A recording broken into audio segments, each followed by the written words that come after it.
이야기 찬양. 기쁘다 구주 오셨네. 아이작 와츠.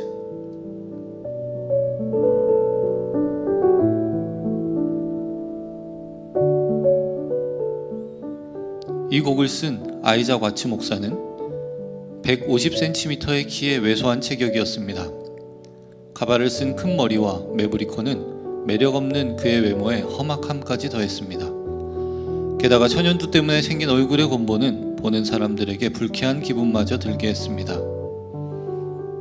비록 그는 외모는 추했지만 그의 삶의 초점은 언제나 하나님께 맞춰 있었습니다. 그는 무엇보다 주님의 나라와 의를 구하는 삶을 살겠노라고 늘 다짐했습니다. 하나님께서 이런 와츠 목사를 사용하셨습니다. 경험도 많지 않은 26세에 볼품없는 외모에도 불구하고 그는 런던에 있는 큰 교회인 마크레인 교회를 담임하여 말씀을 선포하게 되었습니다. 나이가 들어가면서 와츠 목사는 점점 쇠약해졌고 그를 존경한 교인들은 그가 기력이 될 때에만 강단에 서도록 배려했습니다. 그가 교회를 떠나지 못하도록 교인들이 붙잡을 정도로 그의 설교에는 복음의 능력이 있었습니다. 1719년 그가 45세 되던 해 런던 외곽의 한 나무 아래서 와츠는 시편 98편을 바탕으로 시를 썼습니다. 그때 쓴 시가 예수님이 육신을 입고 오심을 표현한 기쁘다 구주 오셨네입니다. 그러나 아직 글만 있을 뿐 곡조는 붙여지지 않았습니다. 와츠가 기쁘다 구주 오셨네를 쓰고 출판한 지 23년이 지난 1742년 57세의 핸델은 런던에서 2주 동안 밤낮으로 하나님을 묵상하며 금식 기도를 했습니다. 그리고 40일 만에 그의 대작 오라토리오 메시아를 작곡해냈습니다. 하나님의 은혜였습니다. 모두가 잘 아는 할렐루야 합창도 이 대작의 일부분입니다. 한 세기가 흘러 1839년 미국의 로엘 메이슨은 와츠의 시에 핸델의 메시아 일부분이 은근히 잘 어울린다는 느낌을 받아 두 작품을 합쳐보았습니다. 그렇게 메이슨이 와츠의 시에 핸델의 곡을 결합하여 찬송 기쁘다 구주 오셨네가 빛을 보게 되었습니다. 이 작품은 완성되기까지 무려 120년이 걸렸습니다. 서로 아무 관련 없던 와츠의 시와 핸델의 음악은 120년이 지나 메이슨의 편곡으로 가사 장식까지 절묘하게 가미된 찬송으로 태어났습니다. 이것은 어제나 오늘이나 동일하신 하나님의 경이로운 섭리입니다.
성도 여러분 안녕하세요.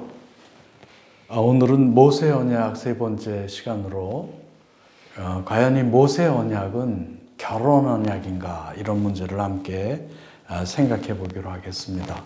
출애굽기 12장 17절에서 18절을 보면 이스라엘 백성들이 애굽을 떠나온 날이 정월 14일이에요. 이스라엘 백성은 1월 14일에 출발해서 3월 1일에 시내산에 도착한 것입니다. 그래서 출애굽기 19장 1절을 보면 이스라엘 자손이 애굽 땅을 떠난 지 3개월이 되던 날 그들이 시내 광야에 이르니라 이렇게 말씀하고 있습니다. 그리고 3일 후 드디어 하나님이 시내산에 나타나셔서 모세에게 율법을 주시죠. 모세가 시내산에서 율법을 받은 때는 유월절 후 7주가 지난 오순절 날이 됩니다. 그러니까 사도행전 2장 3절에 오순절 성령 강림과 시내산에서 하나님이 이스라엘 백성 가운데 자신을 드러내시고 율법을 주신 사건이 서로 연결이 되는 것입니다. 이 시내산에서 이스라엘 백성들은 정식으로 하나님의 백성으로 거듭나요. 그들은 광야길 한가운데서 하나님의 백성이 되신 것이죠. 다시 말해 신랑 하나님과 신부 이스라엘의 결혼식이 이 시내산 사건이라고 할 수 있다고 많은 학자들은 이야기하고 있습니다. 이 언약에 대해서 예레미야 31장 32절에서 이렇게 말씀을 해요. 이 언약은 내가 그들의 조상들의 손을 잡고 애굽 땅에서 인도하여 내던 날에 맺은 것과 같지 아니할 것은 내가 그들의 남편이 되었어도 그들이 내 언약을 깨뜨렸음이라 이렇게 말씀해요. 그러니까 새 언약을 이제 주시면서 하시는 말씀인데요. 하나님이 출애굽한 이스라엘과 언약을 맺었는데 하나님 자신이 이스라엘 백성이 남편이 되었다고 하시는 것입니다. 하나님이 결혼 관계로 말씀하시는 거예요. 예레미야가 출애굽기의 텍스트를 결혼 관계로 해석하고 있는 것이죠. 그러니까 예레미야의 해석이 아니라 하나님이 예레미야를 통해서 그렇게 결혼 언약으로 말씀하시는 것입니다.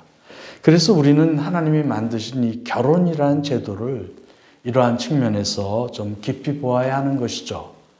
요즘 계약 결혼이라는 말도 많이 등장하고 있습니다만은 여러분, 결혼은 계약이 아니죠. 계약은 일종의 상업 논리잖아요. 그렇게 한번 살아보고 결혼해도 괜찮다고 생각하는 사람들이 많다는 뉴스가 있었습니다. 그렇게 만나서 살다가 부담 없이 헤어지게 되게 됩니다. 그런데 결혼은 언약 관계인 거예요. 그래서 오늘날 우리가 하는 결혼 의식이 성경의 언약 관계에서 유래한 것이 아주 많습니다. 오늘날 결혼 예식에서 신랑 신부가 하객들의 중앙으로 들어오지 않습니까? 왜 그렇게 하죠? 왜 하객들이 그렇게 나누어져 앉게 됩니까? 그것이 바로 아브라함의 헷불 언약이 반영된 것입니다. 하나님과 아브라함이 언약을 맺을 때 쪼갠 고기 사이로 헷불이 지나가잖아요. 그러니까 결혼 언약을 어기면 이렇게 된다는 것을 약속하는 거예요. 죽음을 담보한 언약인데 오늘날 너무나 쉽게 이혼하는 경향이 있는 것입니다. 하객들은 그러한 언약의 증인으로 결혼식에 참석해서 앉아있는 거예요. 축의금을 주려고 와서 앉아있는 게 아니라는 그런 말이죠. 신랑 신부가 교환하는 반지도 노아 언약에서 나왔다고 합니다. 하나님은 노아에게 다시는 물로 심판하지 않겠다는 의미에서 무지개를 등장시켜서 보여주잖아요.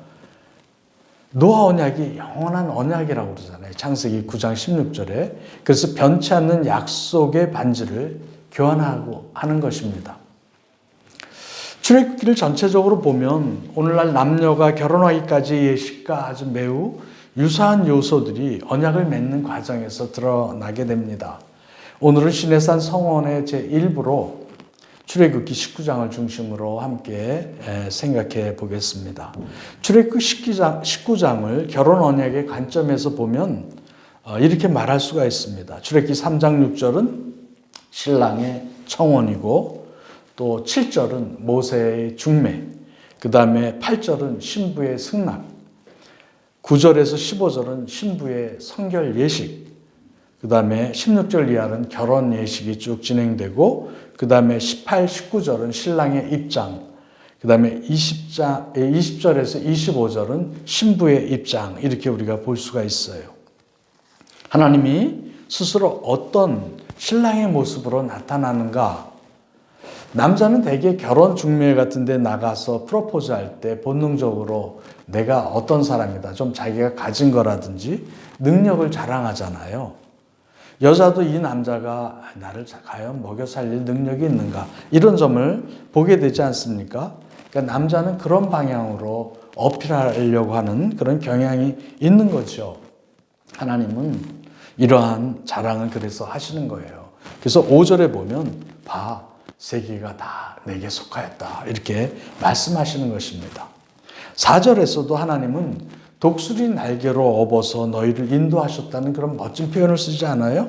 그러니까 마치 우리가 연애를 걸 때 멋진 표현으로 연애 편지를 쓰는 것과 흡사하다고 할 수 있습니다. 그러므로 우리는 19장 3절, 6절까지를 신랑의 청혼으로 볼 수 있는 거예요. 모세가 하나님과 이스라엘 백성 사이에 중매를 서게 되는 것이죠. 7절에 모세는 산 밑에 내려와서 장로들을 불러요. 그래서 모세가 이렇게 말하죠. 하나님이 우리를 노예와 노예주의 관계가 아니라 우리와 결혼하고 싶어 해. 이 세계가 다 하나님 것인데 하나님은 굉장히 멋진 분이야. 결혼하면 다 우리께 되는 거야. 이렇게 중매를 서죠. 이렇게 하나님께서 신부인 이스라엘의 동의를 구하니까 8절에 백성들이 일제히 응답하여 이르되 여호와께서 명령하신 대로 우리가 다 행하리이다, 이렇게 말하죠. 그러니까 모세는 백성들의 대답을 듣고 또 산 위로 올라갑니다. 그래서 9절에서 15절까지 신부가 산 위로 올라가죠. 그래서 이렇게 말하죠. 하나님, 저 사람들이 좋다는데요. 하나님은 기분이 좋아지셔서 그래, 결혼하자. 그냥 동거하는 것이 아니라 정식으로 결혼식을 하자, 이렇게 된 것입니다. 그래서 3일 후에 결혼식을 올리기로 하는 거예요. 그래서 9절에서 15절까지 신부가 성결 예식을 하는 것입니다. 결혼을 승낙했으니까 3일간의 준비 기간을 가지게 되는 것이죠. 그것이 신부의 성결 예식이에요. 오늘날에도 유대인들은 결혼 전에 미크데라고 하는 이 성결 의식을 치른다고 그래요. 그래서 이 신부의 성결 의식은 규모가 있는 회당에 가면 욕조가 있는데 이 신부가 정결한 신부임을 알리는 작업이 그곳에서 이루어진다고 합니다. 목욕을 하는 것이죠. 정통 유대인들은 7일간을 하고 보통은 한 3일간을 한다는데 현대에 들어서는 하루로 줄었다고 합니다. 그러니까 아마 이 성결 예식이 전통으로 남아있는 것입니다. 출애굽기 19장에서는 사막에 목욕할 데가 없으니까 약식으로 옷을 빨게 하시는 것이죠. 그래서 16절에서 25절까지는 결혼 예식을 해요. 신랑 신부 입장에 있는 것이죠. 그래서 16절에서 19절에는 오늘날도 신랑이 먼저 입장하잖아요. 하나님께서 먼저 시내산에 구름과 번개와 우레한 나팔 소리 가운데 하나님이 강림하세요. 요즘도 우리 어떤 예식장에 가면 신랑이 입장할 때 드라이 아이스 같은 거 뿌리거나 나팔을 불고 그러잖아요. 인류가 경험하지 못한 세상을 창조하신 하나님이 이스라엘 공동체 앞에 스스로 가시적으로 나타나신 것입니다. 하나님께서 스스로를 가시적으로 현현하신 것으로 이것은 구약의 성육신이라고 할 수 있는 사건이에요. 우리가 크리스마스 절기에 우리 신약의 성육신 우리가 묵상하고 있는데요. 유대인들에게는 굉장히 자존심을 살려주는 그런 말씀이죠. 하나님의 현현을 목격한 백성이니까 그렇습니다. 그리고 20절에서 25절에서는 하나님이 모세를 불러요. 물론 거기에 200만 이스라엘 백성이 다 참여하는데 하나님께서 모세를 대표로 해서 모세가 신부 입장을 하게 되는 것입니다. 모세를 앞세워서 이스라엘이 등장하는 거죠. 그런데 이 19장부터 하나님 분위기가 완전히 바뀌어요. 출애굽기 처음 시작할 때 하나님은 어떤 모습으로 등장해요? 애굽의 심판자, 해방자로 등장하시잖아요. 굉장히 어미하신 모습으로 등장하는데 이 19장에서는 좀 부드러운 모습으로 바뀌어서 등장합니다. 그리고 24장, 40장에도 하나님의 모습이 다 틀리게 등장해요. 여러분 나중에 성경을 읽을 때 한번 유심히 살펴보세요. 출애굽기 전반부에서는 하나님이 애굽에서 열재앙을 내리시면서 하나님은 해방자, 심판주로 이렇게 나타나시고, 그런데 여기 19장에서는 하나님이 신부의 동의를 구하는 매우 부드러운 모습으로 자신을 계시하는 거예요. 결혼을 하는 와중에 신부에게 엄히하신 모습을 보이지 않는 것입니다. 또 출애굽기 24장의 하나님의 모습과 19장의 하나님 모습 사뭇 다르게 나타나요. 19장 하반절을 보면 하나님이 모세만 오고 다른 이스라엘 백성 오지 못하게 해요. 호기심으로라도 신랑 얼굴을 좀 보려고 접근하면 가차없이 활로 쏴 죽이든지 돌로 쳐 죽이라고 했습니다. 이것은 죄인과 하나님의 동거가 있었기 때문에 그런 거예요. 그래서 반드시 중보자를 통한 연합, 교제를 요구하시는 것입니다. 19장에 이어서 그래서 20장에 십계명이 쭉 나오게 됩니다. 혼인 예수 중에 나오는 이 십계명은 사실상 오늘날 우리가 볼 때 신부의 서약이라고 할 수 있는 것입니다. 서약의 핵심은 뭐예요? 당신만을 사랑합니다입니다. Only you죠. 아무리 마음에 드는 사람이 생겨도 그 사람에게 관심을 가지면 안 되는 것이죠. 그래서 십계명의 내용이 오직 하나님만 사랑하겠습니다. 하나님의 백성다운 삶을 살겠습니다. 이런 것이죠. 여태까지 애굽에서 노예 생활을 하면서 이신 저신 다 기웃거리고 넘보고했는데 이제부터 하나님과 혼인하고 하나님만 섬기고 사랑하겠습니다. 이런 고백하는 것이죠. 이것이 혼인서약의 핵심이에요. 이렇게 보면 십계명의 해석도 새로워지죠. 십계명은 신부의 서약으로서 사랑의 배타성을 나타내는 것입니다. 그래서 구약에서는 이스라엘 백성이 하나님을 멀리하고 떠나는 것을 종종 신앙적인 간음으로 여겼습니다. 신약의 요한계시록 21장 9절 10절에서 보면 오라 내가 신부 곧 어린 양의 아내를 내게 보이리라 하고 성령으로 나를 데리고 크고 높은 산으로 올라가 하나님께로부터 하늘에서 내려오는 거룩한 성 예루살렘을 보이니 이렇게 말씀하고 있어요. 그래서 교회가 예수님의 신부임을 말씀하고 있습니다. 사도 바울도 고린도후서 11장 2절에서 내가 하나님의 열심으로 너희를 위하여 열심을 내노니 내가 너희를 정결한 처녀로 한 남편인 그리스도께 드리려고 중매함이로다 이렇게 말씀하고 있습니다. 그리스도는 교회의 남편이며 교회는 그리스도의 아내라는 그런 의미죠. 예수 그리스도는 교회의 신랑이며 남편이신 것입니다. 반면 교회는 예수 그리스도의 신부요 아내라는 그런 뜻이죠. 이 말은 교회를 구성하는 성도 개개인이 예수 그리스도의 신부요 아내라는 그런 뜻입니다. 물론 여기서 말하는 신부는 육체적이고 생물학적이며 지상적 의미에서의 신부라는 그런 말이 아닙니다. 영적이고 천상적 의미에서 신부라는 그런 말이에요. 예수 그리스도가 교회의 영적인 신랑이라는 그런 말인 것입니다. 사도 바울은 예배소서를 강의하면서 예배소서 5장 22절 이하에서 남편과 아내에 대해서 권면을 합니다. 그러면서 5장 32절에 이 비밀이 크도다. 나는 그리스도와 교회에 대하여 말하노라 라고 말씀함으로써 그리스도와 교회가 영적인 신랑과 신부의 관계라는 그 진리가 바로 큰 비밀, 큰 미스테리라고 말씀하고 있습니다. 예수 그리스도와 교회의 영적인 결혼의 신학적 의미는 무엇일까요? 첫째, 교회가 예수 그리스도의 신부라는 것은 교회의 무한한 영광과 특권을 표현하는 그런 말이죠. 예수 그리스도의 신부인 교회는 신랑 되신 예수 그리스도와 모든 것을 다 함께 공유한다는 그런 말인 것입니다.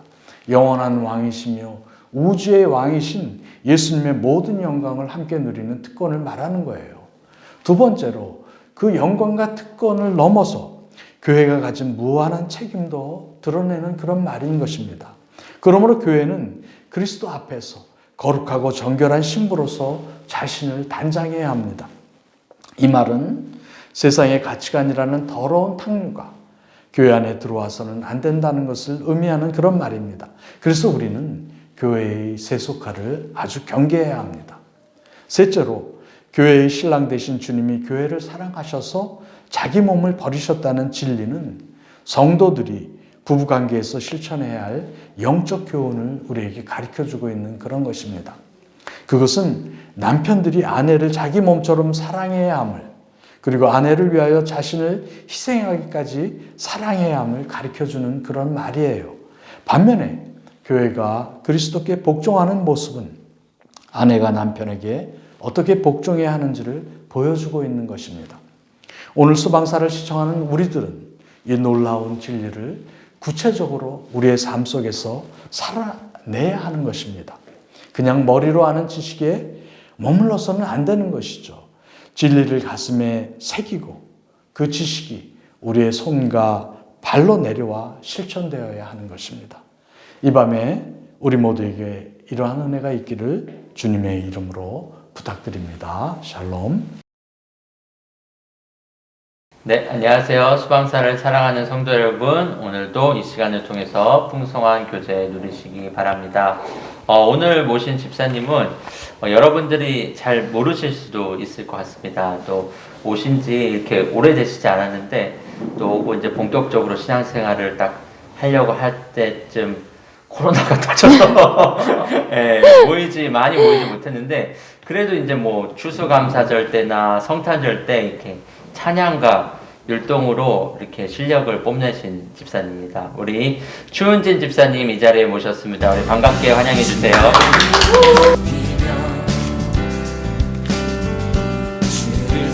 안녕하세요. 저는 기쁨마을에서 지금 소속되어 있는 추은진이라고 하고 저의 가족으로는 지금 남편은 아직 주님을 만나지 못했고 초등부에 저희 딸 조승연 지금 4학년에 다니고 있습니다. 현재 저는 요즘은 좀 많이 바쁘게 지내고 있거든요. 왜냐면 이제 코로나랑 관련된 많은 관계가 많은 일을 하고 있어서 코로나 때문에 조금 업무나 이런 것들이 많이 바뀌고 양도 많아지고 이래서 굉장히 바쁘게 보내고 있습니다. 집사님 하시는 일 잠깐 소개해 주실 수 있나요? 저는 지금 현재 병원에서 일을 하고 있고요. 간호사 업무를 하고 있는데 지금 외래 쪽에서 일을 하고는 있는데 아무래도 저희가 백신 접종이나 이런 것도 지금 관계가 돼 있고 해서 뭐 코로나 백신 접종도 많이 하러 다니고 그리고 외래 오시는 분들 방역이나 이런 것도 많이 신경 써야 되고 이래서 조금 이제 일반 코로나가 터지기 전보다는 병원이 진짜 많이 바빠지고 많이 힘든 상황이기는 해요. 네. 요즘 제일 바쁜 사람들 중에 하나죠. 제가 지금 저희 딸 1학년 때니까 아마 2018년에 이제 오게 됐을 거예요. 처음에 오게 된 계기가 이제 승연이랑 이제 박기훈 집사님, 정지은 집사님 이제 딸 제인이랑 초등학교가 이제 같은 반이 됐는데 저희 애들이 1학년 때 조금 특별한 경험을 하게 됐거든요. 그래서 이제 학교에서 그런 경험들 때문에 엄마들이 이제 좀 모이는 계기들이 있었어요. 이제 그때 다니면서 이제 정지은 집사님을 만나게 됐고, 정지은 집사님이 신앙생활 하는 거 보면서 저도 단절됐던 하나님을 다시 만나고 싶어서 이제, 정지은 집사님한테 말씀을 드렸거든요. 이제, 교회 가고 싶다라고 해서 이제 친구들 교회 오게 되었습니다. 그럼 그 전에도 교회는 옛날에는 다녔었던 거예요? 어떻게 돼요? 그쵸. 제가 사회생활을 한 23, 4살 요때부터 했는데 이제 네. 시골에서 원래는 대학까지 다니다가 네. 서울에 올라오면서 이제 생활 환경이 바뀌고 그러면서 교회를 네네 그쵸. 3교대를 많이 이제 하고 막 이렇게 되면서 하나님과 조금 단절되는 기간이 조금 많이 길었거든요. 그러면서 이제 거의 한 10년을 교회를 거의 못 나간 것 같아요. 그래서 하나님과 단절된 생활을 하다가 그런 계기들 보면서 이제 정전 집사님과 박기훈 집사님 가족을 보면서 저분들이 다니시는 교회에서 신앙생활 하면은 나도 다시 하나님을 만날 수 있지 않을까라는 생각에 이제 얘기를 했고 그래서 이제 같이 오게 됐습니다. 저에게는 다시 한번 기회가 된다는 심폐소생술 같은 존재라고 얘기를 할 수 있죠. 이제 10년 동안 단절돼 있던 저의 영적인 뭐 열정이라든지 하나님에 대한 믿음이라든지 이런 것들을 다시 한번 소생케해준 그런 역할을 많이 해준 것 같아요. 친구들 교회에서. 네. 다시 와서 이제 하나님을 만나게 되고 하나님을 계심을 다시 알게 되고 내가 너무 세상 속에 있었구나 이런 것도 깨닫게 되고 네, 그래서 다시 한번 하나님과 연결될 수 있는 심폐소생술 같은 존재인 것 같아요. 참 뜻깊은 게 그것도 제가 하나님을 다시 한번 계시다고 느꼈던 것도 제가 친구들 교회 처음 온 날이었거든요. 아, 처음 온 날? 네네. 그러니까 10년 동안 단절돼 있다가 교회 왔는데 교회에서 근데 찬양이 아직도 생각나는 게 하나님께서 이제 나의 안에 거하라. 네네. 네, 그 찬양을 하실 때 10년 동안 세상 속에 갇혀있던 저는 하나님을 믿고 있었는데 하나님은 저를 잊지 않고 옆에 항상 계셨던 거를 이제 느끼게 됐죠. 그 찬양을 들으면서 이제 아직도 조금 가슴이 벅차기는 한데 하나님이 항상 내 옆에 계셨구나를 많이 느꼈어요. 그때 네네 잊혀졌던 저의 뭐 하나님에 대한 열정과 사랑과 뭐 알게 된 것 같아요. 네. 근데 그게 정말 신기한 게 딱 온 첫날에 이제 찬양 속에서 하나님이 너는 내가 택한 사람이니 내 안에 있어라 딱 이런 찬양 내용이잖아요. 네. 아 나는 하나님한테 택함 받은 사람이구나. 하나님의 자녀가 맞구나. 이제 많이 알게 됐죠. 유익과 기쁨이 같이 있는 것 같아요. 그냥 일주일 동안 사회생활 하면서 사회 속에서 이제 받았던 것들을 교회 와서 약간 정화하는 느낌? 네네. 그래서 왔을 때 이제 예배 드리고 찬송하고 하나님께 이제 일주일 동안 제가 뭘 잘못했는지 뭐 이렇게 회개도 하고 그리고 가장 유익했던 것들은 이제 마을 식구들 만나면서 이제 그 자체가 기쁨이었던 것 같아요. 네네. 마을 식구들이랑 만나서 뭐 일주일 어떻게 지냈고 하나님은 이런 분이다. 뭐 하나님이 이렇게 해주셨다. 신앙 고백도 같이 하면서 이제 그 자체가 저한테 기쁨이고 그리고 일주일 동안 받았던 뭐 스트레스 이런 것도 그냥 힐링되는 타임이고 그랬던 것 같아요. 코로나로 아주 많이 힘든 시기를 다들 겪고 계실 텐데 조금만 더 힘내시고 다시 교회에서 만날 그날까지 모두 건강하셨으면 좋겠습니다.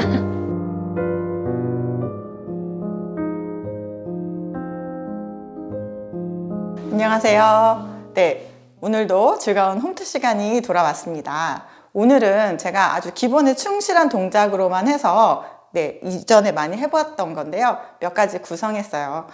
겨울에는요, 몸이 많이 경직이 돼요. 그래서 운동을 하실 때 너무 급작스럽게 움직이지 않도록 해주셔야 되고요. 요 며칠 날씨가 굉장히 추웠다, 또 풀렸다 이렇게 반복하잖아요. 그렇게 이런 날씨에서는 운동을 부드럽게 천천히 하시는 게 되게 중요합니다. 자, 오늘 저랑 같이 몸치기로 시작해 보겠습니다. 음악 주세요. 네, 오른쪽부터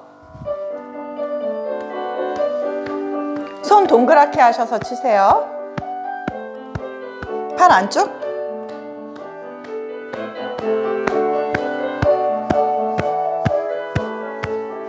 바깥쪽.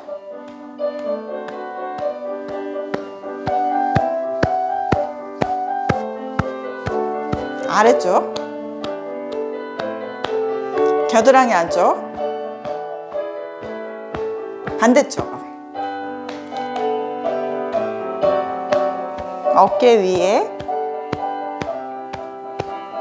안쪽.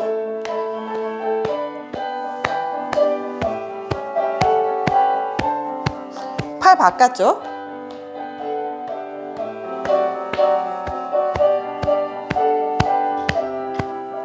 아래쪽. 겨드랑이 안쪽. 상체 전체 다 두들겨 주세요. 제가 잠을 좀 잘못 잤더니 두들기니까 많이 시원하네요. 우리 성도님들도 이 시원함을 같이 느끼셔야 될 텐데. 다리 뻗어 놓으시고요. 바깥쪽부터 쳐서 올라오세요. 엉덩이 뒤에까지. 한 번 더.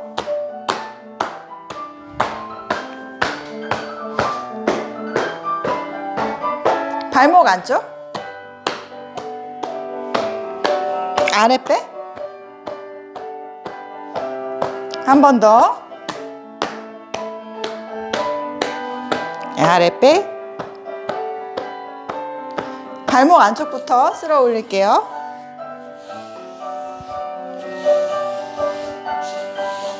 이제 전체적으로 다 두들겨 주세요.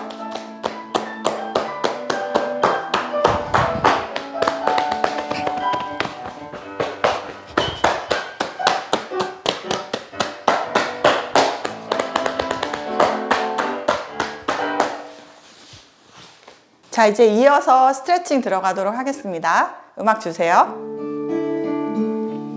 호흡을 깊게, 내쉬는 호흡 길게 가져갈게요.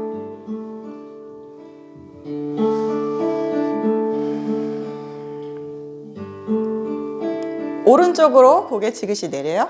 내 영혼의 그 깊은 데서 반대쪽.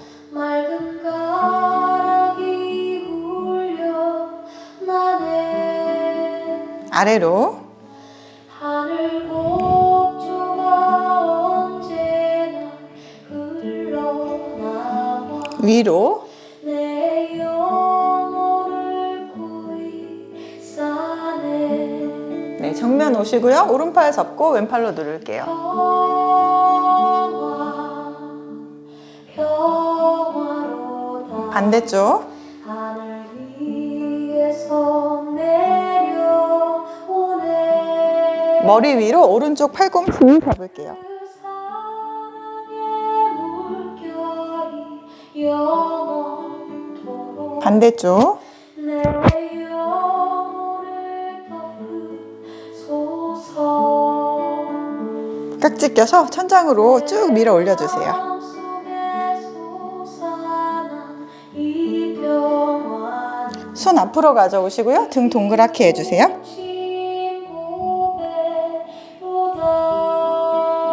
오른쪽 옆구리 사선으로 늘릴게요.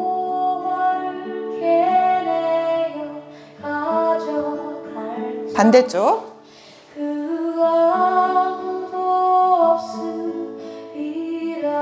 네, 팔 내리시고 오른쪽 다리 들어서 발끝 당겨서 무릎 펴줄게요.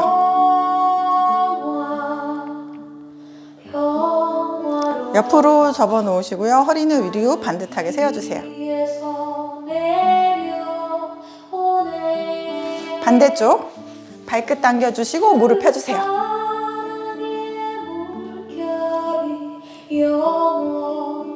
옆으로.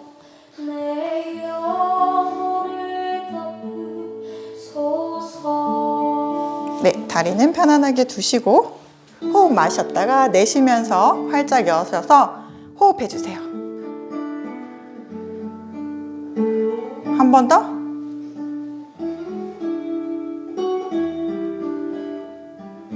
뒤로 깍지 끼시고요. 어깨 활짝 여시고요. 거기서 호흡해 줄게요.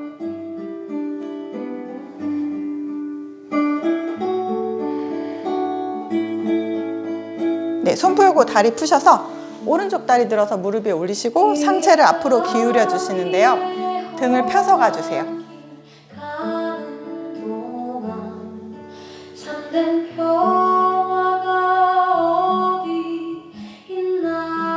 반대쪽 다리요. 우리 모두 다 예수를 친구 삼아 참 평화를 누리겠네. 네, 다리 푸시고요. 오른쪽 다리 들어서 무릎 옆에 짚고 오른쪽 뒤로 회전해 주세요. 평화로다. 하늘 위에서 내려오네. 반대쪽이요. 그 사랑의 물결이 영원토록 내 영혼을 덮으소서. 네, 정면 오시고요. 뒤로 손 짚고 고개 툭 떨굴게요. 사랑의 물결이 영원토록 고개를 좌우로 살랑살랑 흔들어 주세요. 내 영혼을 네, 앞으로 오셔서 허벅지와 복부가 가까워지도록 한번 꾹 눌러주셨다가 상체 일으켜서 다리 바닥에 톡톡톡톡 칠게요.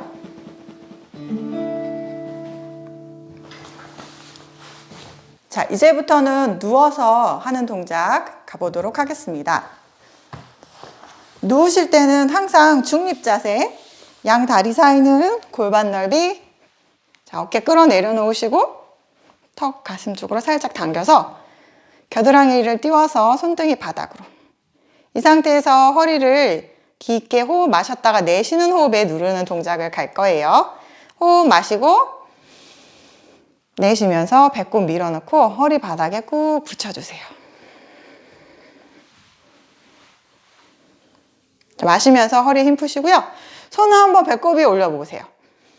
내쉬면서 배꼽도 밀어넣고 허리 바닥으로 꾹 붙여주시면 내 손 바닥에 내 배가 어떤 힘을 갖고 있는지를 느끼실 수 있어요. 자, 마시면서 허리에 힘 풀고 내쉬면서 허리 바닥으로 눌러주세요. 자, 이 운동 아무것도 아닌 것 같지만 굉장히 코어의 핵심이 되는 운동이에요. 허리가 약하신 분들 언제든지 해주세요. 자, 마시면서 허리에 힘 풀고 내쉬면서 배꼽 밀어넣고 허리 바닥에 붙여주세요. 제가 손을 배 위에 얹어보라고 하시는 건 내 배에 힘이 얼마큼 들어가는지 느껴보시라고요.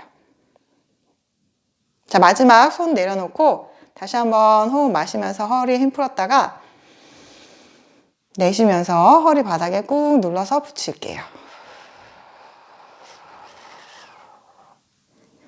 네, 이제 허리에 힘 풀고요. 다리를 테이블탑 만들게요. 자, 양 다리를 모아서 무릎 붙이고 정강이가 바닥면과 수평이 되도록 하시는 거예요. 자, 이 상태에서 호흡 마셨다가 내쉬면서 허리를 바닥에 꾹 붙여 놓을게요. 자, 이때도 한번 복부에 손을 얹어보세요. 내가 얼만큼 복부에 힘을 쓰고 있는지를 느끼실 수 있어요. 허리를 바닥에 계속 붙여놓은 상태로 호흡을 하시면서 50카운트를 제가 세는 동안 계속 그 자세를 유지하고 계시는 거예요. 하나, 둘, 셋, 넷, 다섯, 여섯, 일곱, 여덟, 아홉, 열, 둘, 셋, 넷, 다섯, 여섯, 일곱, 여덟, 아홉, 열, 셋, 둘, 셋, 넷, 다섯, 여섯, 일곱, 여덟, 아홉, 열, 넷, 둘, 셋, 넷, 다섯, 여섯, 일곱, 여덟, 아홉, 열, 다섯, 둘, 셋, 넷, 다섯, 여섯, 일곱, 여덟, 아홉, 열. 무릎 접어서 가슴 앞으로 안고 앞뒤로 살짝 왔다 갔다 해줄게요. 지금 이 동작은요, 절대로 다칠 일이 없으면서 허리를 아주 강화시켜주는 좋은 운동이에요. 자, 이제 다리를 바닥에 내려놓으시고요. 무릎을 세우겠습니다. 양손은 골반 옆에 두시고요. 브릿지라는 동작 할 건데요. 이 동작을 하실 때는 엉덩이서부터 밑등까지 한꺼번에 훅 올리는 게 아니라 천천히 야금야금 올리시는 거예요. 자, 먼저 호흡 마셨다가 내쉬는 호흡에 꼬리뼈부터 살짝 말아서 하나씩 하나씩 천천히 들어주세요.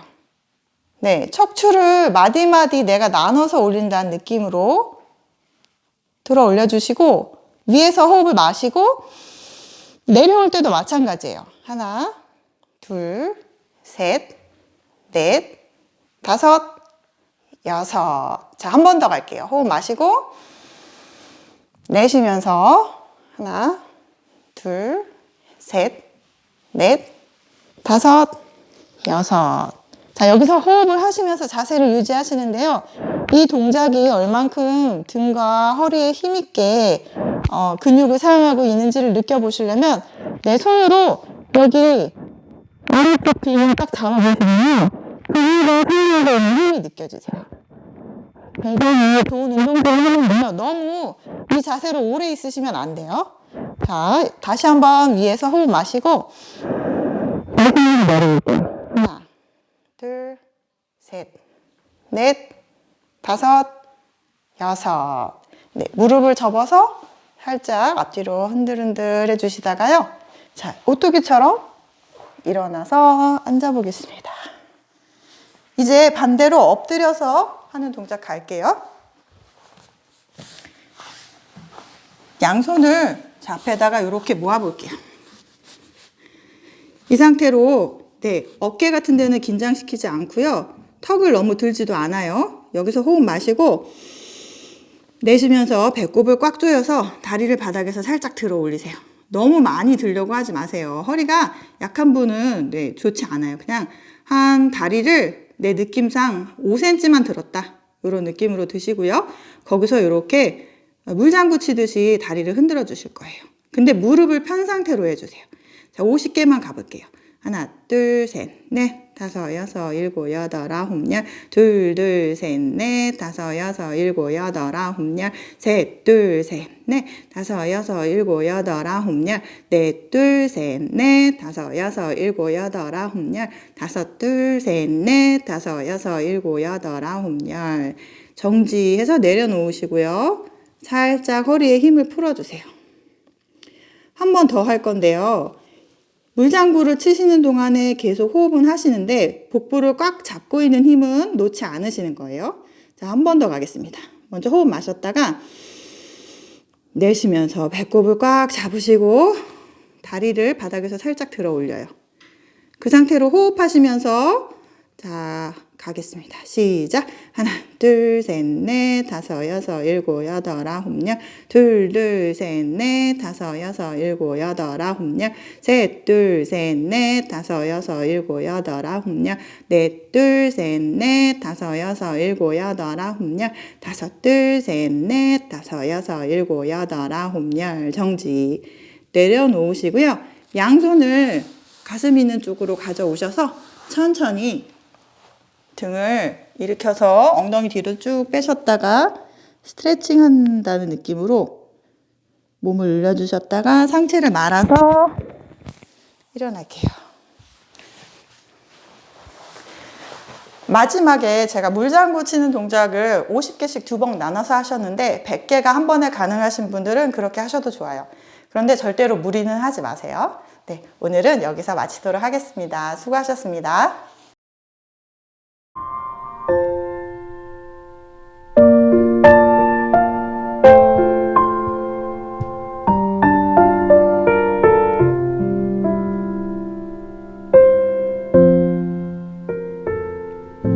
안녕하세요. 가볍게 걷는 기독교 문화 산책 제임스 송입니다. 아기 예수님이 탄생하신 기쁜 성탄을 맞이하여서 기독교 문화 산책에서도 특별한 시간을 준비했습니다.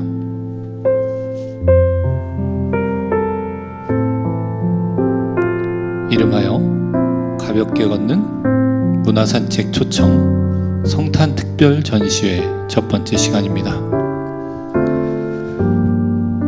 세계 유수의 작품들을 저희가 초청을 해서 이 시간을 통해서 한 주제에 관한 작품들을 집중적으로 감상하는 시간을 가지려고 합니다. 오늘 이 첫 번째 시간에 살펴볼 주제는